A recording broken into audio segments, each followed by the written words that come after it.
La política tiene un estigma bastante prejuiciado que no ayuda para nada a una causa. Digo, no ayuda porque la política no es simplemente esa desgraciada imagen para la que unos tipos que pues, se han apropiado de su significado realmente nos refieren. Conocimiento, testimonios, sabiduría y recomendaciones para vivir con plenitud y transformar la sociedad. Formar para transformar. Un podcast de la Universidad Pontificia de México. Hola a todos, es un gusto poder saludarlos y extenderles una invitación que el Departamento de Educación Continua ofrece a todos en sus cursos de verano, bien conocidos y famosos en distintos ámbitos académicos. En nuestro caso, el CEFABIO, Centro de Estudios de Familia, Bioética y Sociedad, ha preparado un curso titulado Grandes Pensadores de la Filosofía Política Moderna, donde dos investigadores de su centro estarán como profesores atendiendo cualquier tipo de cuestión que surja en torno al grupo. Pues es un gusto estar con el investigador Rodrigo, su servidor Luis. Ambos estaremos a cargo del curso que irá del miércoles y jueves de 11 a 1 de la tarde, modalidad virtual, del 6 al 31 de julio. Bien, pues iniciamos con una reflexión sobre la política. Bienvenido, Rodrigo. Muchas gracias, Liz, otra vez. Muchas gracias por volverme a invitar. Siempre es un honor y siempre es muy importante hablar de política. Pues prácticamente todo, todo se vuelve política. O incluso hoy en muchos comentarios, en mucho que está pasando, en entrevistas, en noticias, en redes sociales, pues tal vez parece que tenemos un boom de la política. Pero justamente para entender mucho de los movimientos políticos de hoy en día que se dan entre guerras, entre amenazas, entre aranceles, entre que vienen de uno de un país y viene otro de otro país y todas esas cuestiones, pues hay que entender las teorías políticas pues modernas, porque es lo que nos está llevando hoy en día. Entonces, pues creo que este curso es esencial para poder interpretar lo que hoy estamos viviendo. ¿Qué piensas, Luis? Qué bueno que lo manifiestas de esa manera, porque normalmente hay mala fama. Los que nos dedicamos a la política, quizá en ámbitos muy académicos, entendemos el sentido teórico, digo que en un curso académico pues tenemos que ver las teorías como cualquier tipo de disciplina científica moderna. Pero normalmente siempre que tocamos ese punto, entre la gente que no necesariamente está inmiscuida en asuntos teóricos, la política tiene un estigma bastante prejuiciado que no ayuda para nada a una causa. Digo, no ayuda porque la política no es simplemente esa desgraciada imagen para la que unos tipos que se han apropiado de su significado realmente nos refiere. Y de hecho creo que uno de los objetivos de este tipo de cursos es presentar a la sociedad, a la política, no desde ese punto de vista exclusivamente administrativo y menos aún como una especie de ruedo en lodo donde los peores chicos malos del país se enfrentan para que, obviamente enlodados, se queden con el poder, cuando la política tiene un sustrato más complejo y más puro de lo que pudiera sonar para las sociedades modernas. Por ejemplo, para un griego, ¿cómo un griego hubiera visto? Porque del contraste surge la conciencia. Si nosotros contrastamos, como ahora el maestro Rodrigo se va a explayar hablando al respecto, definitivamente hay una gran diferencia entre lo que entendemos los contemporáneos por política, sobre todo en nuestro ambiente criminal mexicano, frente a ese efecto edificante de la política como constructora de la vida pública y del ciudadano. Sí, claro. A ver, primero pues tenemos que entender que con los griegos la forma de entender la polis, justamente este concepto de política viene de la polis, de cómo entendíamos la ciudad, pero entendamos que incluso nosotros tenemos un mala traducción de polis como ciudad. Las ciudades modernas no, obviamente no era lo que entendían los griegos, no, pero no solo en arquitectura, ¿no? Sino en que podemos pensar que eran pequeños, hoy les llamaríamos municipios, pequeñas alcaldías, ¿no? Para que podamos entender. Pequeñas, muy pequeñas comunidades que compartían ciertas tradiciones, que compartían cierta cultura y que en muchos de los casos excluían a los que no eran propios de ahí, ¿no? Por ejemplo, Atenas era que si no eras ateniense, si eras espartano o si eras de Olimpia o si eras de otra región, no tenías los mismos derechos. Y esto es algo muy importante porque para ser parte de la polis tenías que ser ciudadano. Y cuando decimos ciudadano, tenías que ser hombre y poder subsistir tú solo. Es decir, un adolescente que a lo mejor 16, 17 años, 18 años que hoy pensaríamos que es un ciudadano, ¿no? No era un ciudadano si no podía tener un esclavo, una esposa, hijos que ofrecerle a la polis. Es que esto es muy importante para los griegos, ¿no? Parte de ser miembro de la ciudad era ofrecerle a esa ciudad tus hijos para educarlos y que sean hombres de bien. Y entonces hay una discusión muy interesante que justamente surge con Platón, que es qué significa ser parte de la polis y cuál es el fin de la política, ¿no? Si el fin de la política es formar ciudadanos virtuosos, si el fin de la política es el bien común, si el fin de la política podemos pensar es el control, ¿no? Y las leyes, que justamente Platón tiene este diálogo precioso sobre donde Sócrates empieza a interrogar a las leyes y pensamos que a lo mejor el Estado se basa en la política se basa en hacer leyes. ¿Qué es la política? O sea, es la actividad de hacer leyes, es la actividad de administrar los recursos, es la actividad de administrar las personas, ¿no? ¿Qué es la política, Luis? Fíjate, es un grandioso comentario que nos permite establecer contrastes y que de allí podemos nosotros observar por qué importa la política. Para empezar, desprejuiciarnos y verla objetivamente. Por eso el que hayamos comenzado con Grecia no es un capricho erudito de los filósofos, sino que tiene un objetivo, porque al ser occidentales, el sentido de nuestros conceptos, pues los remontamos. Definitivamente, al hablar de conceptos como los que habló Rodrigo, como ciudadano, polis, implican toda una actividad y todo un programa donde las energías de todo un mundo se confluyen para dar vida a uno de los personajes que podemos considerar fundamental de la vida pública, que es el ciudadano. Creo que el ciudadano es el mayor producto, como diría Cicerón en su tratado sobre la República. Los ciudadanos y sus leyes constituyen a la vida política. Los ciudadanos son el mayor objetivo que cualquier sociedad que se diga libre pues debe aspirar, y es esta aspiración la que durante siglos, o ya milenios, pues, prácticamente ha nutrido el imaginario, fundamentalmente el pensamiento occidental, porque se surgió en Occidente.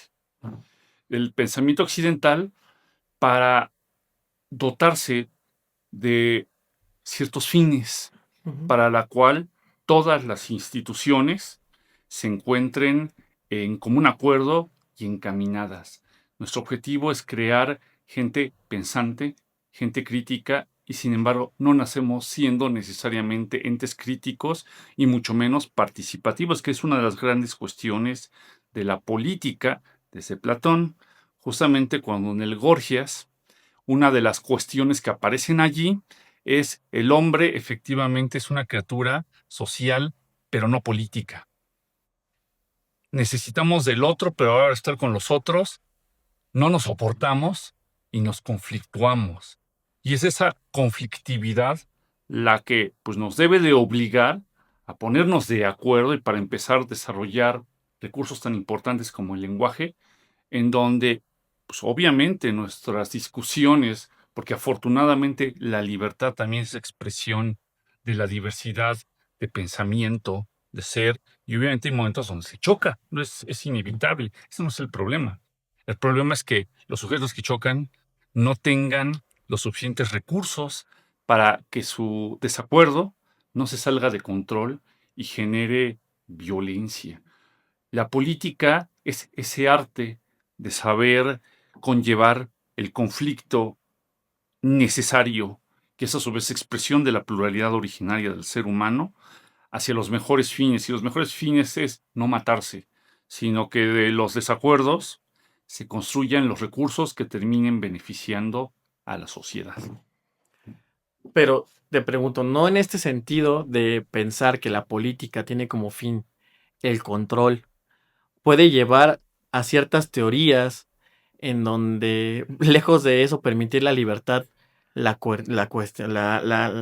haga menos y que entonces el Estado se vuelva un Estado opresor, violento, que no permita la libertad de expresión, que no permita, porque hagamos el contraste, o sea, nosotros decíamos en la antigüedad buscábamos esta libertad de expresión, ¿no?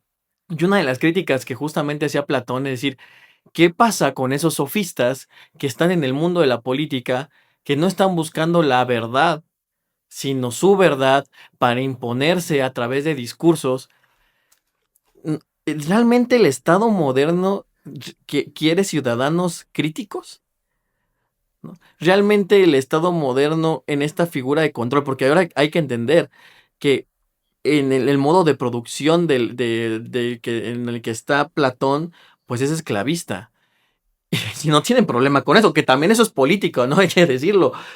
Pero que hoy este modo de producción capitalista haya convertido justamente al Estado en este gran administrador de bienes naturales y recursos naturales y económicos en lugar de administrador de personas.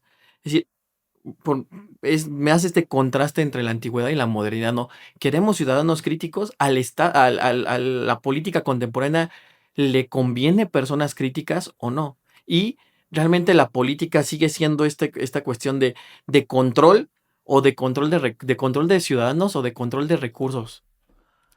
Buena reflexión porque además expresas una de las contradicciones propias de la vida política. Esa contradicción entre el gobierno que se quiere quedar con el poder y la participación activa de aquellos que denominamos ciudadanos. Por supuesto que hay una tensión permanente que nunca se acaba.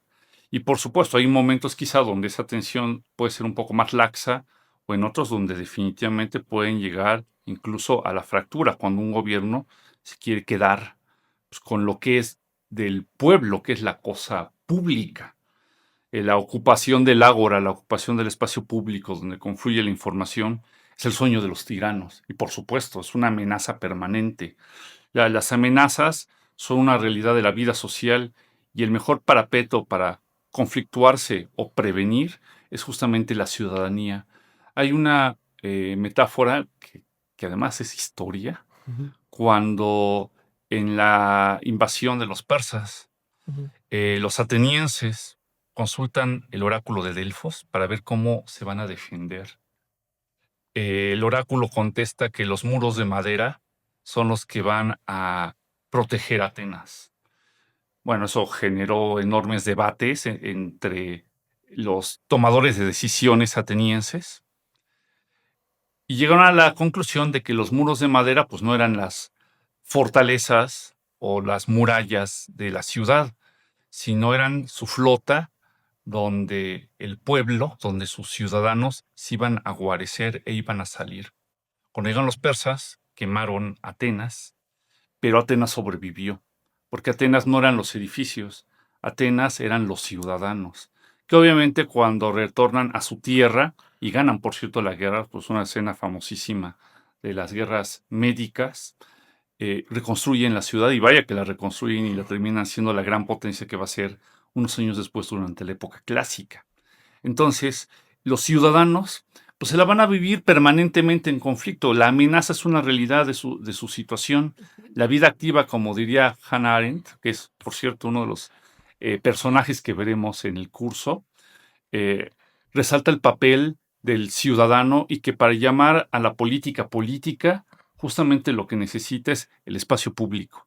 Si ese espacio está coartado, si hay un tirano que se hace de él, o lo peor, y estamos acostumbrados a ver esos sujetos que además hablan en nombre del pueblo y se lo quedan y supuestamente con esa autoadjudicación pretenden legitimar su causa y hacen sus atrocidades pues, en nombre del pueblo, ¿no? Cuales sean las razones o principios que ofrezcan a la sociedad para realmente hacerse del poder político. Eso va a existir siempre.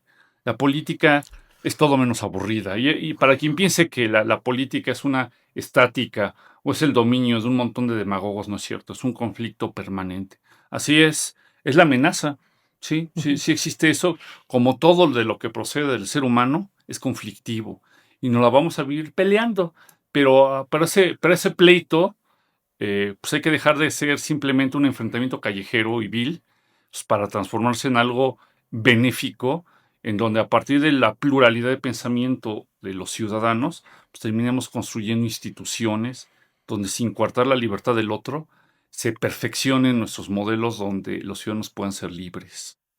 Y ahora, pues bueno, voy a aprovechar un poco para hacerles ver a nuestro auditorio y a las personas que se interesen en nuestro curso un poco de justamente el recorrido histórico que nos llevó a la filosofía moderna, porque, y bueno, tal cual a la filosofía moderna y al pensamiento político moderno, porque para mí, en mi interpretación, fue la filosofía política, no la metafísica, como muchas veces se habla con Descartes, quien realmente inició el pensamiento moderno. Es decir, ¿cuándo iniciamos con un pensamiento moderno? Cuando se nos caen estos grandes reyes que estaban justificados en que Dios los había puesto ahí y que tenemos que pensar ahora cómo vamos a justificar que una persona tenga el poder de extensiones inmensas de territorio como era la Europa del siglo XIV, ¿no? ¿Y quién piensa esto? Maquiavelo. Y como tú dices, un caso que se pasa en Atenas pasa en lo que hoy conocemos como Italia, ¿no? Que obviamente en ese tiempo no era Italia, pero justamente estaba el reinado, lo que pasa con el reinado de Florencia, y que de repente el imperio, lo que podemos llamar mal llamado imperio español de esa época, va a conquistar y que Maquiavelo dice, la única forma que tenemos de sobrevivir, que volvemos a este tema que tocaste, la supervivencia, es nos unimos y ponemos un príncipe, es decir, ponemos un gobernante a que todos le teman para podernos unir y que no nos conquisten y que no perdamos nuestro territorio. Y curiosamente, ¿cómo vemos que la filosofía y el pensamiento moderno es tenemos que sobrevivir y para esto tenemos que tener el control? Y de ahí surgen muchas más teorías, donde ya después tenemos otra vez esta cuestión de Lutero, que justamente hace todo este revuelo de la iglesia.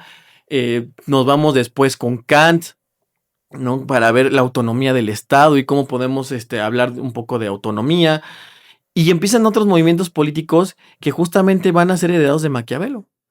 Entonces, y que nos llevan, por ejemplo, como tú dices, a Hannah Arendt, que justamente Hannah Arendt lo que va a decir es la política, para nosotros pertenecer a la política y tener incluso una voz política, tenemos que tener el derecho a tener derechos, que es el ser ciudadano. Y que justamente ya ve el problema de que en el siglo XX hay ciudadanos de primer, pero como estaba en Atenas, tal cual, habemos ciudadanos de primer nivel, de segundo nivel, de tercer nivel, y otros que están en la periferia que sus derechos ahí, por ahí los vemos. Entonces, pues justamente este curso vamos a hacer este recorrido de ideas de cómo llegamos desde este pensamiento en donde la humanidad rompió con un pensamiento teocrático en donde Dios ponía a quien nos iba a liderar, a después cómo tenemos que justificar, porque después de Maquiavelo no solamente es tener el poder, sino cómo justificamos mantenernos en ese poder ante los ciudadanos y que la modernidad con el capitalismo vino a reformar toda esa lógica. Rodrigo justamente expresa pues la complejidad y las diversas ópticas desde la cual la política la podemos ver. Si el poder con este gobierno autoritario que impone un orden, o bien donde el ciudadano pues es el que construye, mantiene y defiende sus instituciones a toda costa. Dos principios básicos, tanto del sistema absolutista como del sistema republicano. Ya los detalles los veremos en la clase. Pues ha sido un gusto discutir con Rodrigo. Ambos somos investigadores del Centro de Estudios de Familia, Bioética y Sociedad, CEFABIOS, que es el Centro de Investigación de la Universidad Pontificia de México. Será un gusto tenerlos en nuestro curso. Un placer. Que estén bien todos. Universidad Pontificia de México. Formamos líderes humanistas comprometidos a transformar su entorno. Síguenos en todas las redes sociales como @upontificia o en nuestra página web www.pontificia.edu.mx.